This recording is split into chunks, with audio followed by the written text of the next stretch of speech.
changing the hearts and minds through through peaceful means is something that Falun Gong practitioners have been doing for decades in China.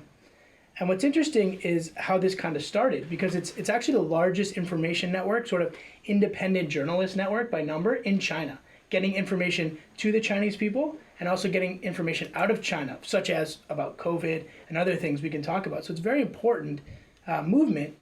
This network inside China, Falun Gong practitioners, happened very organically. So essentially what happened is, in the beginning, 100 million Falun Gong practitioners in 99, one out of every 13 people.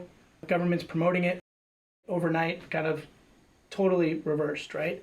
Brutal persecution that starts with massive propaganda campaigns. So one day they're promoting the practice, saying it's good for health. The next day they're saying it's evil. These people are evil. They're doing all this stuff. So obviously when you're caught in that, what do, right? You're like, well, that's not true. Like, I practice Falun Gong, or my mom practices Falun Gong, and it's a good thing. And how do you tell people? Because the second you go outside, or the second you try to do anything, go appeal in Tiananmen Square, you're thrown in a van, and you're getting these long prison terms, or you're not heard from again. And so Falun Gong practitioners kind of organically started figuring out, okay, well, I'm going to make a sticker or a banner, and I'm going to go and I'm going to place that in my town so people can see Falun Dafa is good.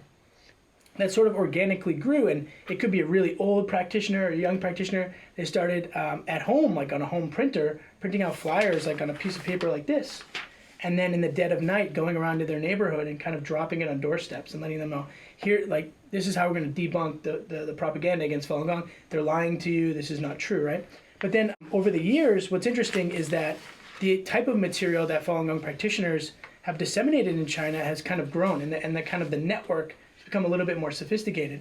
Today in China, Freedom House says there's about 20 to 40 million active Falun Gong practitioners participating in this kind of network within China to let their fellow citizens know the truth. And there's about 200,000, Minghui estimates about 200,000 of these material production sites. So, somebody might have a few printers at home, and they're kind of producing for maybe a few practitioners.